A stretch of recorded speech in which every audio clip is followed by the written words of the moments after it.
You're watching SKST Radio.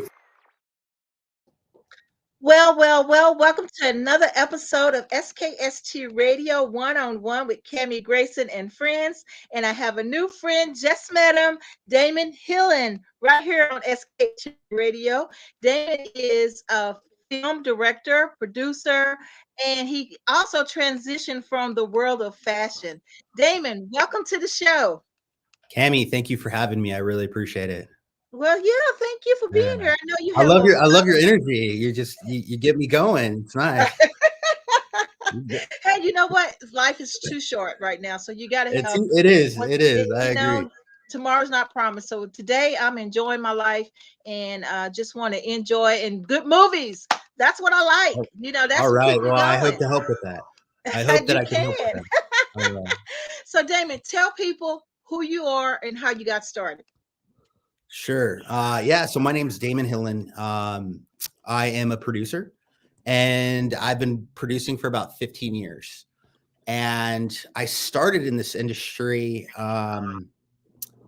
by luck and chance. You know, I never went to school thinking I was going to be a producer. I never even really knew what it was until the real estate markets crashed in 2008, and I was in mortgage and real estate, and I kind of lost myself. I didn't know what I was going to do. My sister at the time was working for a really big agency, CAA. She was a logistics coordinator. So after I had lost everything, she asked me to come to LA and try to start over. So I had nothing. I came, I went to my sister's place and I slept on a wooden floor. And I tried it, like all these odd ended jobs, catering and bathroom, like literally everything. I lost. I had no money. And then I had a real estate investor, a very dear friend of mine, said, "Hey, you know," he was a cowboy. He's like, "Hey, cowboy, let's do something in entertainment." I'm like, "Okay, cool. What do you want to do?" He's like, "Well, why don't you make a documentary about me?" Okay, cool. Let's do it.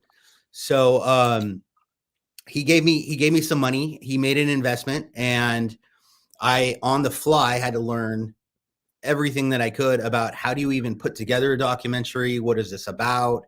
You know, and funny enough, I did that all via Craigslist. So I went and I found a camera operator, and then the camera operator is like, "Well, who's gonna do this?" And then I'm like, "Oh, so I need this person." And I just kind of went down the road and like pieced together a production, and went and shot a documentary across the United States. And I learned firsthand that I knew nothing. I didn't know anything. I didn't know what I was doing. So then it was time for a mentor. And after that, I found a mentor, and he took me under his wing. And then I got a job bartending. So that was great. I could work at night, and then I could work at a production company during the day. And I did that for about 4.5 to 5 years, and until I said I knew enough. And then I went out and I made my first movie right here, A Stranger in Paradise in Thailand. And then that really, you know, took me to the ability where I didn't have to, you know, eat canned beans all the time, and I could start, I got my own place. I was able to stand on my own 2 feet as a creative, like a businessman, a real producer, right? And it was a struggle. It took me so many years to really get comfortable. So I'm so blessed for, you know, the experiences that I had and where I'm able to be right now. Because now I'm making a lot of movies. So how many movies do you have under your belt? 36. 36. Wow. Yeah. Wow. 36 films all over the world. Like, I specialize in shooting in Southeast Asia. That's where my first film was. And then my company was bought by one of the biggest production companies in Southeast Asia, Benetton Films. So when that happened, that really opened up a lot of different avenues for me. You know, that gave me the capital to, you know, make movies and really, you know, just dive into it as a producer. So yeah, from Thailand to all over the United States, I've made films. And I just love it. There's nothing I'd rather do in this life than be a producer. I love what I do. Well, so I know you're a producer. Well, tell me about the fashion world that you was a Sure. part of. Okay, yeah. So, at a young age, 16, and I didn't have the producer bod at the time. I was a lot lighter, and I just I got stopped on the I got stopped, and they're like, do you want to be in this fashion catalog? It was a cheerleading catalog. That's what it was. Okay. And then I was like, I was young, and I'm like, okay, sure. Does it give me out of school, and are there girls? And they said yes to both. So I was like, sign me up. And and it paid, right? So that was the third thing. It paid. So my mom ended up kind of like wanting it more than I did. So she was like, oh yeah, I'm gonna have my son's gonna be a model. So then she went out and started like pushing me at agencies and got me all these agencies all over the place. And I just started like modeling all the time. I didn't really care. It wasn't anything that I was young. I didn't know what I just wanted to have fun. So it really took off though. When I hit 18, I got invited to Europe, and I got invited to Italy with a very big agency for the shows in Milan for Fashion Week. And then I stayed, and I was in Italy for about a year. Okay. And then I ended up getting another contract, and I went to Athens, Greece. And then I modeled in Greece for 6 months to a year. And then Germany. I did really well in Germany. And then that took me to Tokyo, Japan. And then I was in Tokyo, Japan doing TV, all in front of the camera stuff, working for the Kano sisters on this. They're like the Michael Jacksons of Japan, like super famous. They walk down the street, everybody's screaming and knows them. So I was working for them on their show for almost 3 years. And then I really didn't have the love for it. It's like you find yourself just living, but not like Enjoying. I don't know if I love what I do every day. And so when you're at that point, you really start asking yourself and searching. So I gave up on this luxury lifestyle, like the limos and the designer clothes and all this stuff that was just given to me. I just walked away. And then I started, that's what started kind of got me into bartending, because I did not have an education. I did not have a formal education. So I had to figure it out. I was always good with books, so I'd read. And then when I started bartending, then I all these people started talking about real estate, and I'm like, hey, I need to get in this real estate game. What is this? Right. And so like I got like real estate for dummies. I read a book, and I'm like, oh, this is cool. So what do? I go find a mentor, and I found a loan officer, and I literally sat in this loan officer's office every day, like just inputting data on applications, understanding how everything works. And then I'm like, okay, I'm going to get my license. And then that escalated. And then that's how I kind of got into that business side. And then the markets crashed to 2008, which led me to my current venture. Wow. So you've been like all around the world pretty much. Yeah. No, that's awesome. So now with this movie, how did you come up with this particular movie? Sure. So this is one of the things I love about this movie. So The Long Night was actually brought to me by my mentor, Ryan R. Johnson, who I had studied with for like 5 years. Okay. So he brought it to me and says, hey, I'd like to make this movie. And I'm like, let me take a look. So I read it and I fell in love with the script. I liked the concept. And, my mom always loved like witch movies, like witches and stuff like that. So I was like, I'm going to make this for my mom because she likes this kind of thing. It didn't end up being that movie, but, because it was changed a lot throughout the process. But it came to me from my mentor, and I did it because my mom liked this like supernatural, kind of film. So do you like making the horror films? Okay, so I like the business aspects of horror. I like the fact that horror films translate. Horror translates to any language, right? Mhm. So if somebody is scared under the bed because something horrific is happening, you get that. They could be speaking Japanese, French, English, but you get it. You're scared. Right. Uh, Horror films can translate and sell, which make it very opportunistic for an independent producer like myself. Okay. If there's an audience for it, we can make it and sell it. That makes my life easier. Right, right. Well, Yeah. this particular movie is actually good. Yeah. So Thank you. it's Yeah. good, and Yeah. it does Yeah. leave you like wondering, okay, what's next? What's next?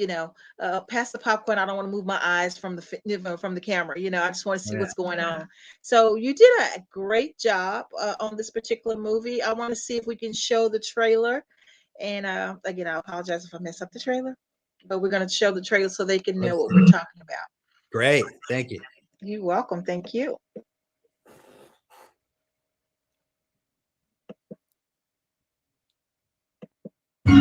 Just as a serpent sheds his skin, so must the world be cleansed of sin. Mr. Caldwell? So that the next renewal can begin. Smells like something died here.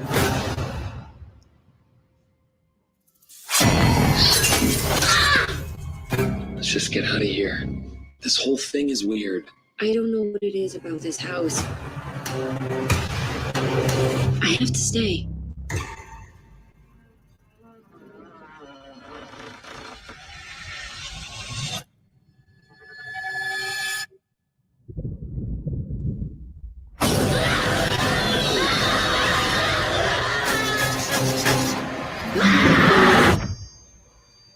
We release you, Lord Octana. We, the guardians of the long night, are your humble servants. Instruct us. They were in my Why are we really here? For 5,000 years, the serpent has been the great equalizer, cleansing the evils of man from the world with his venom. This ends now.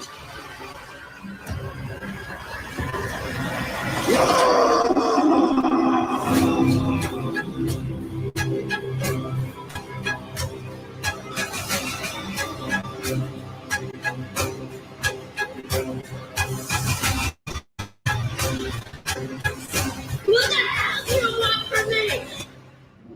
Don't you wish to be free of your pain? Yes. The long night begins.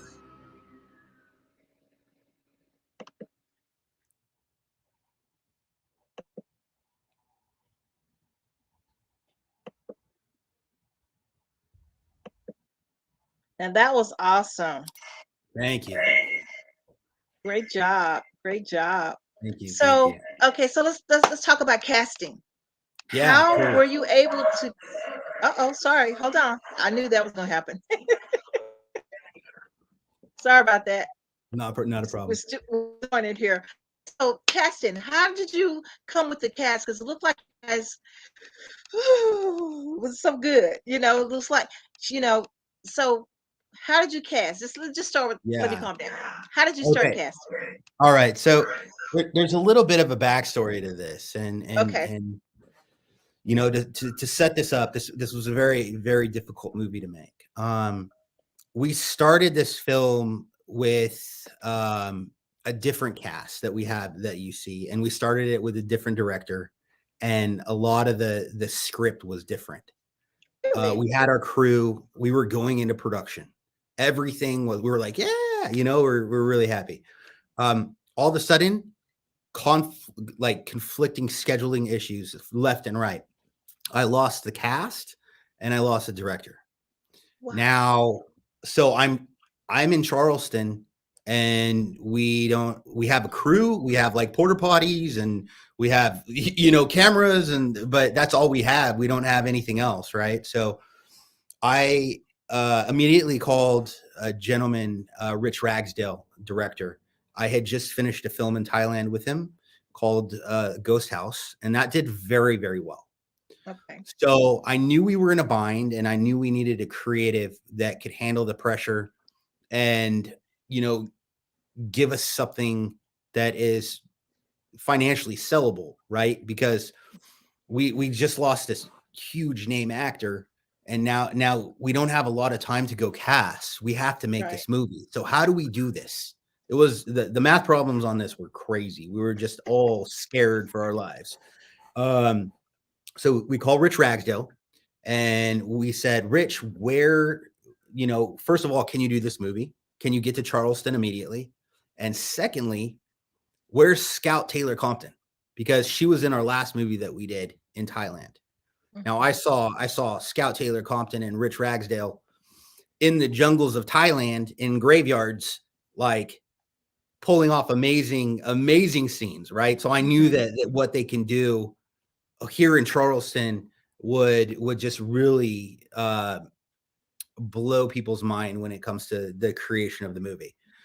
So Rich and Scout were both available. They came out, and then our casting directors brought up Nolan Gerard Funk. So it's the first time that I had seen him, but we totally fell in love with him. You know, he's super good looking, and he has that charm and that cockiness all in the same. And it was a balance with Scout's, you know, how she was playing the character and her, you know, southern kindness, kind of their balance and their dynamic was very good on screen because you see a lot of them. Mm-hmm. So it was really a combination of just life took us down this path that brought these incredible talents together, you know, because it's not what we started with. And then at the same time, we were rewriting the whole entire script as we're shooting. Wow.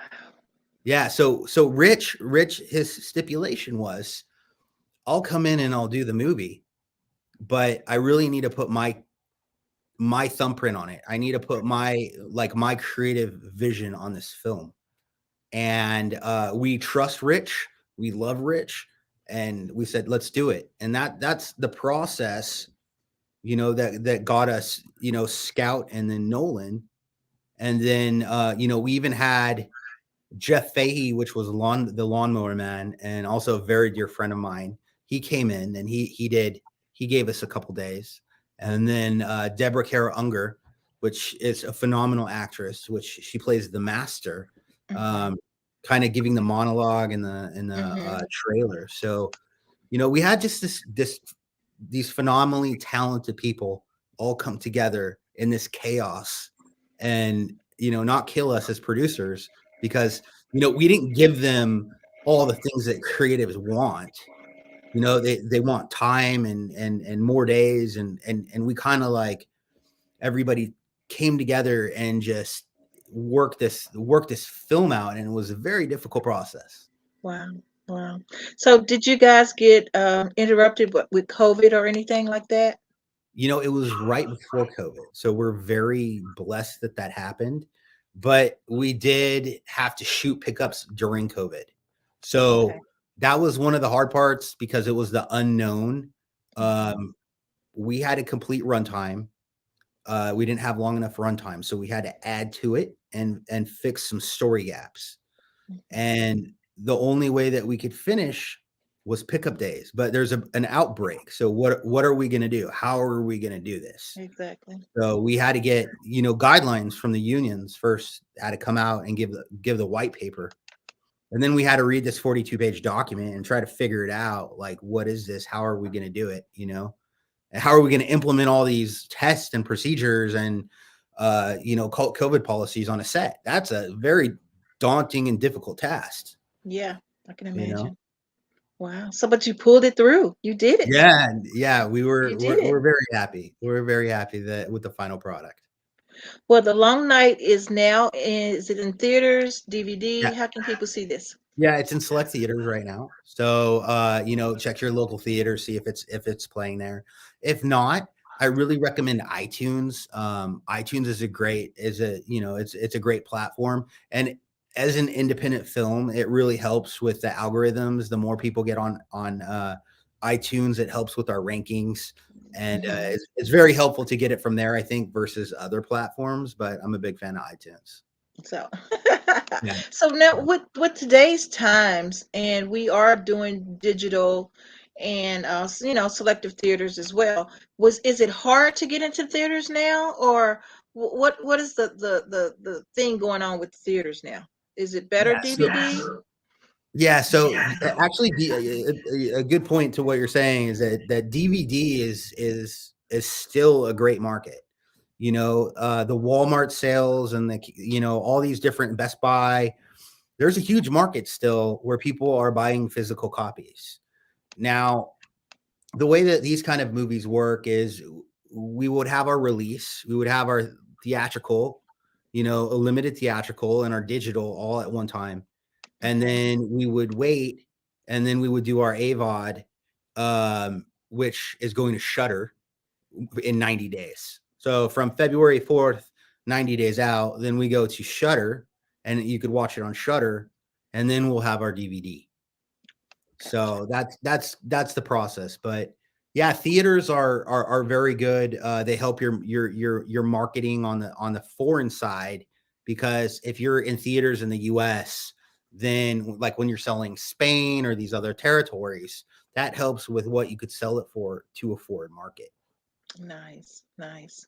So what projects are you working on next? Sure. So I'm in post right now on a film with Trace Adkins, Shane West, and Nikki Whelan. Oh, I love Shane West. Yeah, Shane West, right? Mhm.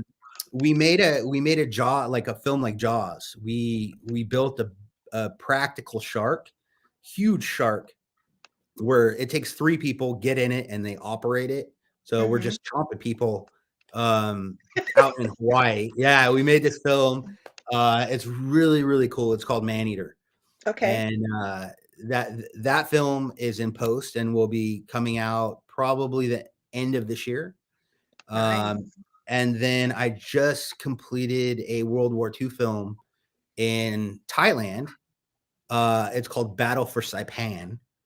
And that had Casper Van Dien, Jeff Fahey again, and Louis Mandylor. Okay. So yeah, we continuously keep going. Yeah. I as I'm delivering 2 movies right now. I have 2 movies that just got released, Hellblazers and then The Long Night, and then I'm casting like 3 or 4 movies on top Oh of my that. God, you're just like Yeah, nonstop. it's a machine. Once you get the rhythm, you just like you find it's your calling.